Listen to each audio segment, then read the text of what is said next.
Então, muito boa tarde, é um prazer imenso estar aqui convosco. Vou então dizer algumas palavras, depois de tudo que já ouvimos até agora, dizer algumas palavras sobre o livro do Fernando Fitas, enfim, embora com algumas limitações que a minha capacidade não permite ir muito mais além. Escrevi aqui umas quantas páginas, espero não ser muito longo, mas ser o suficiente para que fiquem, pelo menos, a ter uma visão, é mais uma visão. No meu caso já é a terceira visão, porque já ouvi uma apresentação e li também a apresentação do professor Sánchez, que está no livro, mas, enfim, tentarei fazer o meu melhor. Pediu-me o meu amigo Fernando Fitas, o laureado poeta Fernando Fitas, que dissesse algumas palavras na apresentação deste seu último livro, Escreva um Verso na Água. E eu, que há cerca de 3 anos já tinha feito o mesmo em relação à sua festejada e premiada obra Alforje de Heranças, senti-me honrado e não tive como lhe dizer que não. Acontece, entretanto, como disse, que tive a oportunidade de ouvir a apresentação bastante analítica que o professor Sayal fez em Almada há cerca de um mês e também de ler a notável apresentação que antecede o livro da autoria do professor Sánchez da Universidade de Salamanca. E assim o prazer que eu tinha sentido no primeiro momento de poder verter para o papel uma apreciação pessoal com toda a subjetividade que as vivências e experiências pessoais permitem, ficou seriamente ameaçado. Isto pela meridiana razão de que essa audição e esta leitura pareciam já ter dito tudo sobre a obra em causa. Valeu-me, porém, a memória de uma velha asserção kafkiana de que todas as obras literárias são construções metafóricas e de que, como dizia Petrarca, o primeiro dos autores a insurgir-se contra a leitura única, que marcou severamente, desde Santo Agostinho até ao Renascimento, o pensamento europeu, dizia que toda a obra literária tem tantas interpretações quanto os seus leitores. Assim, tolheu-me inicialmente apenas uma questão fundamental, ainda assim, o que poderia eu acrescentar que fosse verdadeiramente original, que merecesse apenas ser dito, que não fosse apenas uma banalidade. Procurei no íntimo de mim e encontrei 2 ou 3 razões que me impeliram a continuar. A primeira, o facto de ambos sermos meridionais, desse país ao sul que o poeta canta em muitos dos seus versos, e por isso o âmago da sua poesia coincidir com a minha própria vida. A segunda, o facto de sermos praticamente da mesma geração, e por isso termos alguma experiência de vida em comum. E por fim, em terceiro lugar, mas não menos importante, porque ambos somos, de certo modo, também migrantes. E este facto, que entronca no segundo e remete para o primeiro, diz-nos que ambos vivemos a ditadura. Ambos fomos testemunhas das consequências políticas, mas principalmente económicas e sociais, que a mesma impôs à população assalariada desse nosso país ao sul. E que ambos fomos ainda há tempo de ver concretizado um pouco desse sonho, durante a noite negra em que perdemos as nossas juventudes, parecia irrealizável. E se não vimos esses amanhãs que alguns dizem que um dia hão de cantar, pudemos ao menos percepcionar outros amanhãs, embora mais prosaicos, em que cada um de nós pode, finalmente, cantar com a garganta que Deus ou a genética nos deu. Mas porque ambos vivemos e tivemos em devido tempo de migrar, como tantos outros, para garantir o pão de cada dia, que não é só o pão das searas da nossa infância, mas também o da educação, podemos verificar que ao abandonarmos o nosso território natural, já carregávamos no espírito o essencial que nos haveria de definir como homens e cidadãos solidários e fraternos, iguais a quaisquer outros que povoam o nosso espaço comum, que vai muito para além da Ibéria, que vai do Atlântico até ao Vale do Eufrates, do Rio Jordão, do Nilo às montanhas do Atlas. É, pois, como autores, atores e testemunhas de um passado comum, que ambos somos o que somos. Contudo, ao Fernando, enquanto poeta solidário e militante, que tem a capacidade rara de saber traduzir através da poesia, as dores, as angústias, os sonhos, as alegrias e os anseios, em suma, a esperança e a desesperança dos deserdados, é justo reconhecer-lhe uma ternura transbordante pelos mais fracos, pelos acossados, pelos pobres e pelos desamparados.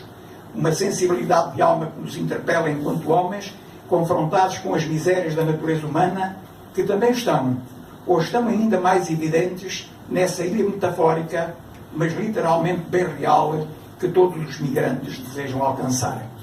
E, no entanto, entendo que escrevo um verso na água não é apenas o resultado de um compromisso com os mais fracos, mas a teimosia de um profeta lúcido que quer levar a sua mensagem a toda a parte.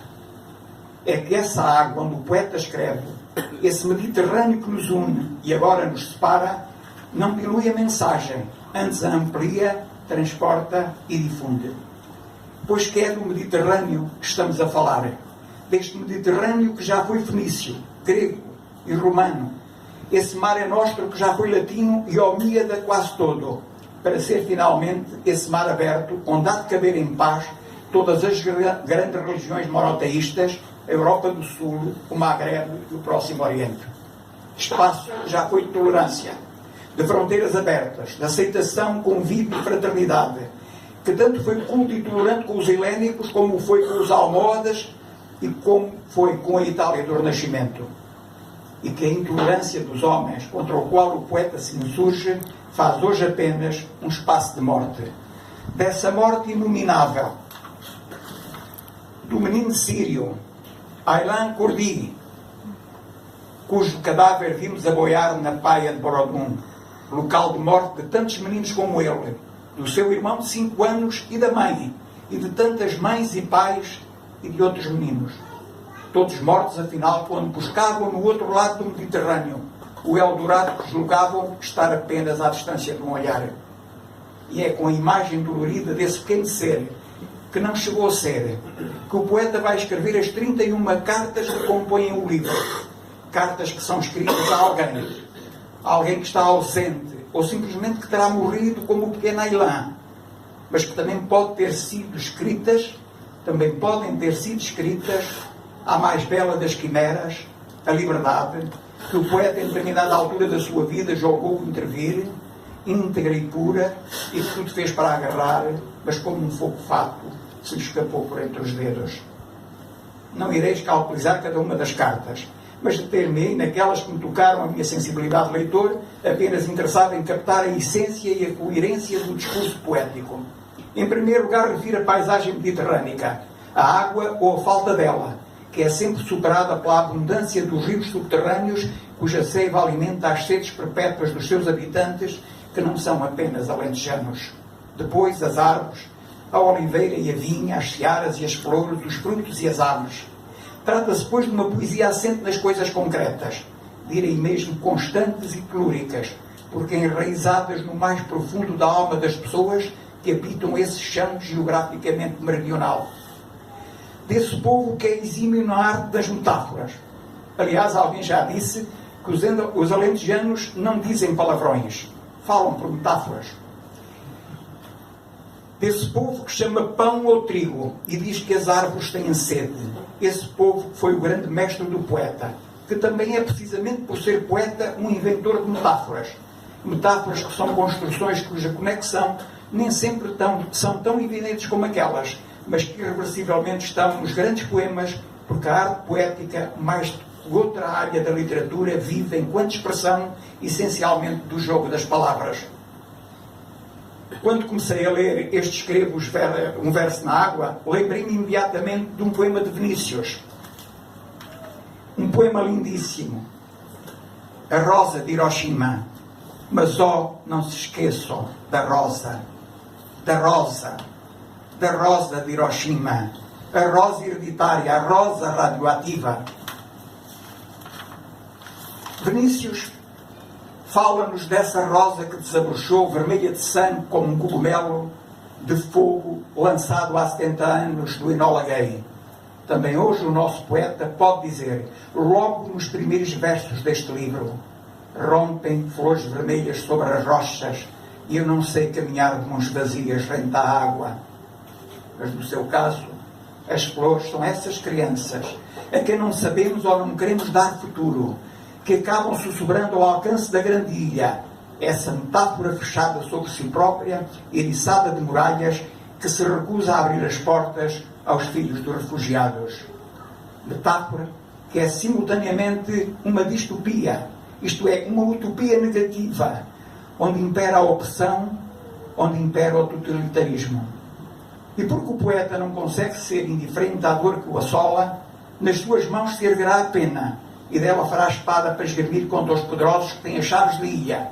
Essa ilha que tanto pode começar em Lampedusa, como em Rodas, como em Lesbos, ou em qualquer outro porto mediterrâneo, mas cujo coração habita a Groenlândia, essa outra metáfora em cuja frialdade adivinhamos os corações de pedra dos guardiões desta fortaleza que habitamos.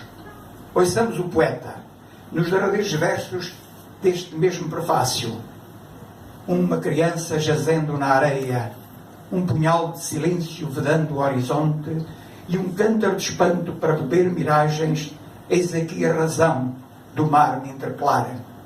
Mas o prefácio, o livro, como já foi dito, lê-se como um único poema, tem prefácio, introito, 31 cartas, epílogo e pós-fácio. Mas o prefácio, como ia dizendo, funciona como um programa, não reduz o livro a um único tema. As cartas, como todas as cartas que escrevemos ao longo da nossa vida, não escapam à premência do cotidiano, à variedade, às preocupações e urgências da vida, aos estados de espírito, à maior ou menor necessidade de desabafarmos, de comunicarmos, em suma, de nos sentirmos juntos e laçados na ausência. Nenhum homem é uma ilha completa em si próprio. Cada ser humano é uma parte do continente, uma parte de um todo. Estas palavras que fomos roubar a um outro poeta, John Donne, e que são abundantemente citadas desde há 4 séculos, cabem inteiras na consciência do poeta, porque elas foram ditas na longínqua Inglaterra, são o espelho solidário do homem meridional em que se reflete a imagem do Fernando Fitas enquanto homem e poeta.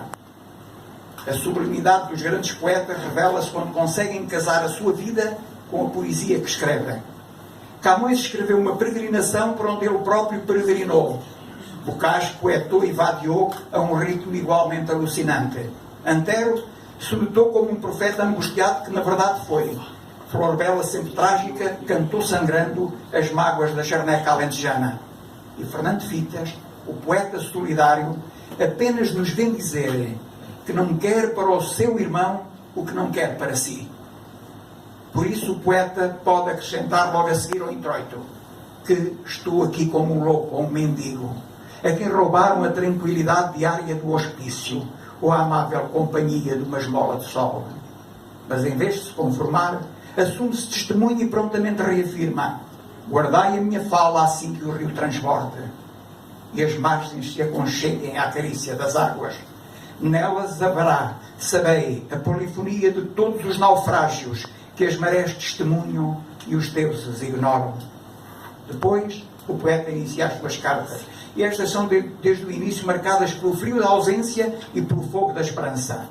O mal e o bem, o diabo e o Deus dos homens do nosso tempo. Até à 8ª carta, o ritmo do poema continuará a pautar-se enquanto evocação pela ausência e pelo silêncio, sendo esta a expressão mais violentamente iníqua dessa mesma ausência. A 9ª carta marca a revolta do poeta. Quero a gota de mel que não provei, do favo que meu fora e me pertence. E um afago de sol e de ternura, mesmo que breve seja e não bastante, para acender um elmo nos meus braços e despertar um a um os corcéis da revolta que meu sangue retém, mas não resigna. E a 10ª carta prossegue. Subo assim as imarginadas linhas de um devir que apetece ao latejar da fúria que no sangue se eleva. E as cartas seguintes já são de resistência. A 11ª, a 12ª e a 13ª. Mas representam também o fim da utopia de que tudo poderia ser alcançado apenas romanticamente pelo sonho. Porém, se o poeta confessa que não vou já pelo sonho, reconheço, então o que será que ainda o impele a prosseguir a aventura da vida? Ele próprio diz: porventura irei apenas com os pássaros, que guardam nas suas migrações itinerantes o derradeiro encanto do seu voo. O poeta regressa às raízes, ao meridianamente simples, à sombra imutável que habita a soleira da porta da sua infância, mas principalmente à inquietude da palavra. Terminada a 15ª carta, o poeta faz uma pausa. Retempera forças. É preciso amar todas as coisas como se não as visse, apenas as pressentisse. Abril, entretanto, já lá vai. Maio chega cheio de esperanças, logo quebradas pela realidade deste tempo presente que nos consome, e então tudo se desmorona. O festivo sorriso das crianças, a efêmera flor das bugambilhas ou o raio onde germina o fruto da romã. Porque de Atenas nos chegaram as vozes dos filósofos para plantarmos árvores na ternura sedenta dos caminhos e doarmos o sal de quanto mar houvesse à impreterível viagem dos navios. Tudo isso fizemos, e, entanto, hoje a areia das praias guarda apenas defuntos e destroços de barcos e abandono, e as nossas mãos retêm desoladas. Estou a acabar. A vil intemporalidade de um silêncio cobarde que nos fustiga a pele e dilacera os ossos. E a palavra, enquanto arma, regressa, íntegra, revolucionária e identificada, nessa 18ª carta que dá o título ao livro. Íntegra. Escrevo um verso na água e não intento mais do que um golpe de asa. Revolucionária. Que me erga num sopro como a fúria de um rio que se levanta sobre as margens. Identificada. Eis aqui as palavras, aves que se assomam ao peitoil dos dias ofendidos. E, no entanto, as aves, esses pássaros do sul, que rompem pelos céus, também são seres concretos e também são migrantes, contra os quais, diz o poeta, pouco podem as cercas que se erguem nas estepes da ilha congelada. E as cartas sucedem-se, 22ª, 26ª, 28ª, 29ª, e abril e maio regressam mais uma vez para pautar de novo os caminhos da esperança, para erguer um poema de fogo sobre as águas, porque o poeta não desiste do seu ofício de semeador de palavras, palavras capazes de preencher o espaço subversivo do poema, construído sílaba a sílaba, como pedras polidas pela ancestralidade das correntes, porque como um rio que à força do seu leito se entregou, é preciso que da escrita saia e solte o grito, impreterível, afirme, porque urgente. Finalmente, depois de ter semeado as palavras quais sementes de esperança, é preciso guardar o tempo certo da germinação. Só então o poeta há de chegar à Groenlândia para desafiar os deuses. Aí, onde os homens e as aves perderam há muito o mapa das suas itinerâncias. O poeta irá reclamar todas as perdas, as vidas, os sonhos desfeitos e os destroços, porque ele está convicto de que há de alcançar um dia a Groenlândia, com um ramo de cravos no olhar. Já só resta o epílogo e o pós-fácio, para que o poeta possa regressar finalmente a esse mundo outro, onde a harmonia se reencontrará com os seus anseios, na singeleza das coisas simples e banais, nos mares e nos barcos, que, sulcando calmamente o azul da sua liquidez, possam chegar sempre a bom porto. Mas, se os deuses ou os guardiões ainda assim inventarem moratórias, o poeta promete que continuará desenhando versos no olhar da água. Uma grande salva de palmas para o poeta Fernando Fita.